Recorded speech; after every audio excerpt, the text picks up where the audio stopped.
الصلاۃ والسلام علیک یا سیدی یا رسول اللہ وعلی آلک واصحابک یا سیدی یا نور اللہ.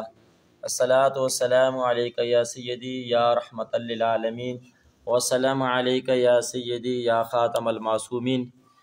آج کا ہمارا درس ان صورتوں کے بیان میں ہے کہ جن میں روزہ نہ رکھنے کی اجازت ہے، یعنی اجازت ہے کہ آدمی روزہ نہ رکھے تو پھر بھی درجہ ہے، ثواب ہے. رعایت یہ ہے کہ وہ روزہ نہ رکھے. صحیحین کے اندر موجود ہے، یعنی بخاری اور مسلم شریف کے اندر موجود ہے. ام المومنین سیدہ عائشہ صدیقہ رضی اللہ تعالی عنہا سے مروی ہے، حمزہ بن عمر اسلمی بہت روزہ رکھتے تھے. انہوں نے نبی کریم صلی اللہ علیہ وآلہ وسلم سے دریافت کیا کہ سفر میں روزہ رکھوں؟ ارشاد فرمایا چاہے رکھو چاہے نہ رکھو. اب اس حدیث مبارکہ میں ذکر ہے کہ یہ حمزہ بن عمر اسلمی یعنی یہ روزوں کے پابند تھے، روزے رکھتے تھے اور زیادہ رکھتے تھے. تو پوچھ لیا کہ کیا میں جب سفر میں ہوں تو پھر روزہ رکھوں؟ تو ہمارے آقا نے فرمایا تیری مرضی ہے کہ تو رکھ، مرضی ہے تو نہ رکھ. اب حدیث میں اتنا ذکر ہے کہ روزہ نہ رکھنے کے لیے اس کو اجازت ہے. اب اس کی وضاحت نہیں، وضاحت آگے فقہائے کرام نے کی ہے کہ سفر کتنا ہے، پھر اس سفر میں کب روزہ رکھنا ہے کب نہیں رکھنا. مقصد یہ ہے کہ جو آدمی اپنے گھر سے 3 دن کے سفر پہ ہے اور 3 دن کے سفر کی مسافت فقہائے حنفی کے نزدیک وہ 92 کلومیٹر بنتی ہے. اب 92 کلومیٹر کے سفر پہ ہے، رستے میں ہے، سفر اس کا شروع ہو چکا ہے، گھر سے نکل چکا ہے. اب روزہ اس نے رکھنا ہے، یعنی روزے رکھنے کا وقت آ گیا ہے، سحری ہے. اب کیا وہ روزہ رکھے یا نہ رکھے؟ اب اس کے لیے اجازت یہ ہے کہ وہ روزہ نہ رکھے تو پھر بھی صحیح ہے، نہ رکھے گا تو نہ رکھنے کا اس کو گناہ نہیں. اب ایک آدمی سحری کے وقت، جس طرح اب آپ سحری آپ نے گھر میں کی ہے، ارادہ آپ کا یہ ہے کہ سحری کے بعد گھر سے نکلیں گے، سرگودھے جانا ہے، لاہور جانا ہے، آپ نے سفر کرنا ہے.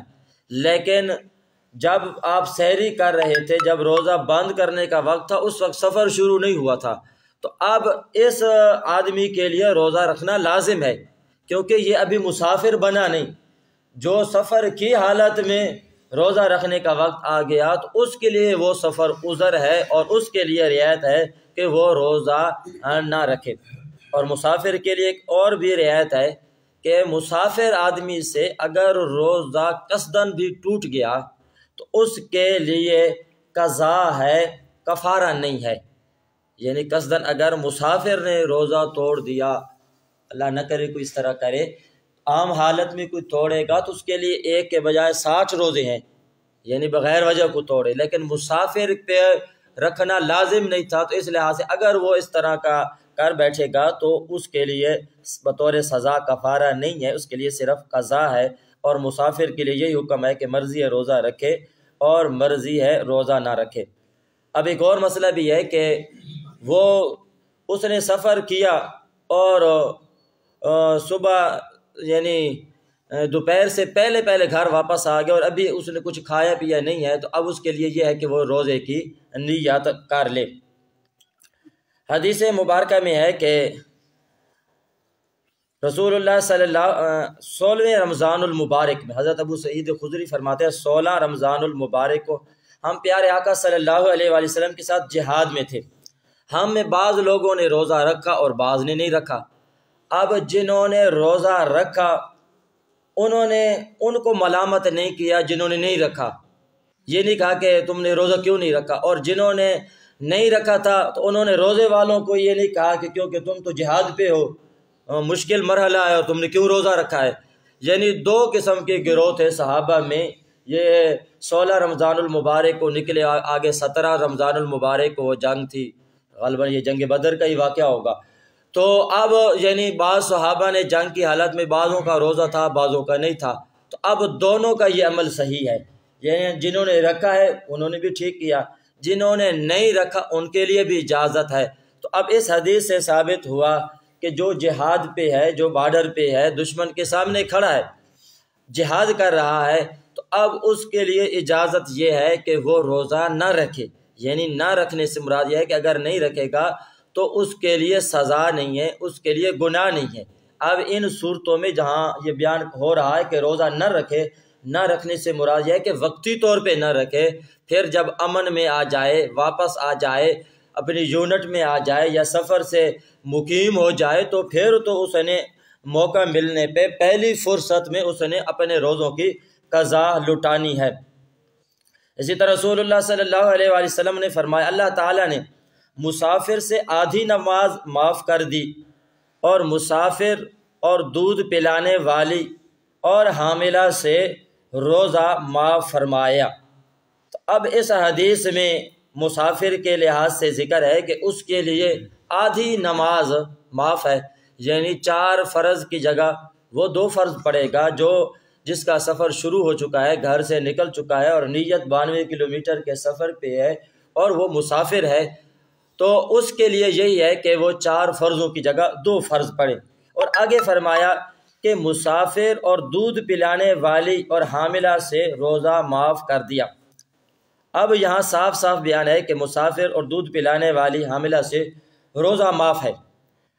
اب اس میں ظاہراً تو یہ ثابت ہو رہا ہے، معلوم ہو رہا ہے کہ روزہ معاف ہے، مطلب یہ ہے کہ روزہ وہ بالکل ہی نہ رکھے، یعنی کبھی بھی نہ رکھے۔ اب جو کہتے ہیں کہ ڈائریکٹ ہم حدیث کی بات کریں گے تو حدیث میں تو یہ ذکر ہے، لیکن اس کی پھر آگے وضاحت بھی ہے، جو فقہاء نے، محدثین نے اس پہ بحث کی ہے۔ اس سے مراد تو یہ ہے کہ اس کے لیے رعایت یہ ہے کہ مسافر روزہ نہ رکھے، رعایت یہ ہے کہ حاملہ جو حمل والی ہے کہ وہ روزہ نہ رکھے، یعنی اگر روزہ رکھتی ہے تو اس کے حمل پہ اثر پڑتا ہے، بچے کے فوت ہونے کا خطرہ ہے، اور اس عورت کی صحت کا مسئلہ ہے تو روزہ نہ رکھے۔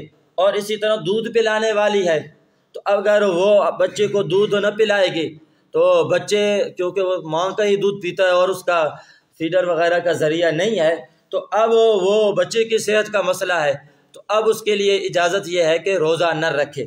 تو اب حدیث سے تو یہ ظاہر ہوگا کہ بالکل نہ رکھے، لیکن اس کی وضاحت فقہاء نے، محدثین نے کر دی ہے کہ نہ رکھنے سے مراد یہ ہے کہ وہ بعد میں ان کی قضا کرے، بعد میں ان روزوں کو لٹائے، جیسا کہ قرآن میں سفر کے لحاظ سے اور مریض کے لحاظ سے ہے، فَعِدَّةٌ مِّنْ أَيَّامٍ أُخَرَ، کہ وہ ان گنتی کو بعد میں پورا کرے۔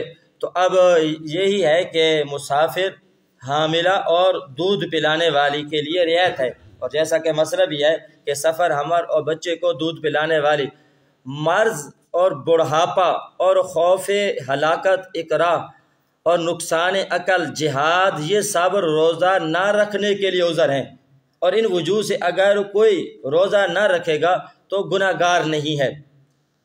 یعنی ایک آدمی روزہ رکھتا ہے، اس کو پتہ ہے کہ میں روزہ رکھوں گا، میری بیماری بڑھ جائے گی، میرے جسم کا کوئی حصہ ختم ہو جائے گا، اس کے مرنے کا خطرہ ہے، عقل کے زائل ہونے کا خطرہ ہے، یعنی سیریس قسم کا وہ بیمار ہے، یہ نہیں ہے کہ بس ہلکا پھلکا بخار ہے یا سر درد ہے، یہ صورتحال نہیں ہے، سیریس بیمار ہے۔ اب اس کے لیے 3 ذرائع ہیں، یا تو یہ ہے کہ اس کو بیماری ظاہر ہونے پہ پتہ چل جائے کہ اس بیماری ایسی خطرناک بیماری ہے جس کی وجہ سے میرا روزہ پورا نہ ہو سکے گا، میری صحت شدید خراب ہو جائے گی، یا اس شخص کا تجربہ ہے، اس نے روزہ رکھ کے دیکھا ہے کہ روزہ اس نے رکھا اور پورا نہیں کر سکا، تو اب اس کو پتہ ہے کہ میں روزہ رکھوں گا تو پورا میرا نہیں ہوگا، میں بیمار شدید ہو جاؤں گا، مرنے کا خطرہ ہے، عقل کے زائل ہونے کا خطرہ ہے، جسم کے کسی عضو کا ختم ہونے کا خطرہ ہے، یا ایسا طبیب ہے، حاذق ہے، اور اب یہ تقریباً 100 سال کے قریب اس کتاب کو لکھا جا چکا ہے۔ تو اب انہوں نے طبیب کے لیے جو وضاحت لکھی ہے، آپ سنیں گے تو حیران ہو جائیں گے۔ اور آج کل کے جو ڈاکٹر ذرا بھی بیماری ہوتی ہے تو لکھ دیتے ہیں بھئی روزہ نہیں رکھنا۔ اب کتنے ہمارے یہاں نمازی موجود ہیں جنہیں دل کا مرض ہے، سٹاٹ انہوں نے ڈالے ہوئے ہیں، دل کا آپریشن ہوا ہے، روزہ الحمدللہ رکھ رہے ہیں، کوئی مسئلہ نہیں۔ کتنوں کو، درجنوں کو شوگر ہے، پھر بھی وہ روزے میں اثر ان کا نہیں ہے۔ تو اگر ڈاکٹروں سے پوچھیں گے تو وہ لکھ دیں گے نہیں روزہ نہیں رکھنا، اور کچھ نے تو خود ہی اپنے آپ کو ذہن بنا لیا ہے کہ نہیں میں روزہ رکھوں گا تو مجھے بس کچھ ہو ہی جائے گا، مر ہی جاؤں گا، تو مرے گا تو شہید ہی ہوگا، اس کو درجہ اور ثواب ہے۔ یہ میں ویسے کہہ رہا ہوں، اگر واقعی صورتحال ہے اس کے لیے رعایت ہے، لیکن یہ ہے کہ وہ ٹرائی تو کرے، رکھے تو صحیح۔ اگر وہ حوصلہ رکھے گا تو انشاءاللہ روزہ اس کا پائے تکمیل تک پہنچے گا۔ جس طرح میں نے مثال دی ہے، دل کے امراض اور شوگر والے یہاں بھی موجود ہیں اور الحمدللہ روزہ رکھ رہے ہیں، انہیں کوئی فرق نہیں ہے، اور باقی کچھ ایسے لوگ ہوں گے کہ جنہیں اتنا مسئلہ نہیں ہے، صرف مسئلہ انہیں یہ ہے کہ وہ روزہ نہیں رکھتے، بس ڈاکٹر نے لکھ دیا ہے، پتہ نہیں انہوں نے ڈاکٹر نے کہا ہے یا نہیں۔ اب شریعت کہتی ہے کہ کس ڈاکٹر کی بات ماننی ہے؟ کسی مسلمان طبیب حاذق ہو، یعنی غیر فاسق نے اس کی خبر دی ہو، اگر نہ کوئی علامت ہو، نہ تجربہ ہو، نہ اس قسم کے طبیب نے اسے بتایا ہو، بلکہ کسی کافر یا فاسق طبیب کے کہنے سے افطار کر لیا تو کفارہ لازم آئے گا۔ آج کل کے اکثر اطباء اگر کافر نہیں تو فاسق ضرور ہیں، نہ صحیح تو حاذق طبیب فی زمانہ نایاب ہے۔ ان لوگوں کا کہنا کچھ قابل اعتبار نہیں، نہ ان کے کہنے پہ روزہ افطار کیا جائے گا۔ ان طبیبوں کو دیکھا جاتا ہے کہ ذرا سی بیماری میں روزے کو منع کر دیتے ہیں، اور اتنی بھی تمیز نہیں رکھتے کہ کس مرض میں روزہ مضر ہے اور کس میں نہیں۔ اب یہ 100 سال پرانے کا اس وقت کا مسئلہ تھا، تو اب تو بدرج اولا اب کہہ رہے ہیں کہ ڈاکٹر یا تو وہ ہوگا کافر، اگر کافر نہیں ہے مسلمان تو وہ ہے فاسق۔ اب شریعت کے اندر جو داڑھی منڈا ہے اس کو بھی فاسق کہا گیا ہے، اس کی بات کا اعتبار نہیں ہے۔ جو اعلانیہ گناہ کرتا ہے وہ بھی فاسق ہے، جو نماز کا تارک ہے وہ بھی فاسق ہے۔ بہت سارے ایسے عمل ہیں جو ڈاکٹروں میں پائے جاتے ہیں اور بظاہر کوئی گنتی کا ہوگا کہ جس کو ہم کہیں کہ یہ فاسق نہیں ہے، تو کہہ رہے ہیں کہ ایسے ڈاکٹروں کا اعتبار بھی نہیں ہے کہ وہ کہیں اور ان کے کہنے پہ تم روزہ نہ رکھو، کیونکہ انہیں خوف خدا بھی نہیں ہے۔ خوف خدا ہوتا وہ یعنی دین کے پابند ہوتے تو وہ ذرا سوچتے کہ کیا اس مرض کے لیے یہ روزہ رکھے یا نہ رکھے۔ تو یہ صاحب بہار شریعت اپنے زمانے کی بات کر رہے ہیں، اور آج اگر آپ دیکھ لیں تو صورتحال اس سے آگے جا چکی ہے۔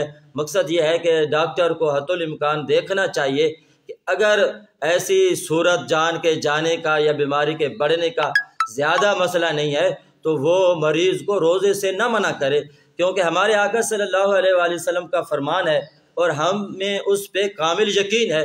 فرمایا سومو تصیحو، فرمایا تم روزہ رکھو صحت یاب ہو جاؤ گے۔ تو انشاءاللہ روزہ رکھے گا تو اگر کوئی بیماری ہے بھی صحیح تو روزے کے صدقے اللہ اسے صحت عطا فرمائے گا۔ بڑی صلاۃ و سلام علیکہ یا سیدی یا رسول اللہ وعلی آلک اصحابک یا سیدی یا حبیب اللہ۔ الصلاۃ والسلام علیکہ یا سیدی یا نبی اللہ وعلی آلک اصحابک یا سیدی یا نور اللہ۔ اللہم صلی علی سیدنا و مولانا محمد وبارک وسلم وصلی علیہ۔ اللہم ربنا آتنا فی الدنیا حسنۃ وفی الآخرۃ حسنۃ وقنا عذاب النار۔ مولا کریم ہمارا نماز فجر کا ادا کرنا، درس و بیان کا دینا، آج کے روزے کی نیت کرنا تیری برگاہ میں پیش کرتے ہیں، شرف قبولیت عطا فرما۔ مولا قدوس ہمارے تمام ساتھیوں کو، روزے داروں کو صحت اور عافیت عطا فرما، اور صحت اور عافیت کے ساتھ مکمل روزے رکھنے کی توفیق اور ہمت عطا فرما۔ اور جو ہمارے احباب روزے دار بیماری میں کسی عارضے میں مبتلا ہیں اور روزے بھی رکھ رہے ہیں، مولا قدوس تیرے محبوب کے فرمان صادق ہے، سچا ہے، مولا قدوس اس فرمان کے صدقے ان کی ظاہری باطنی بیماریوں کو دور فرما۔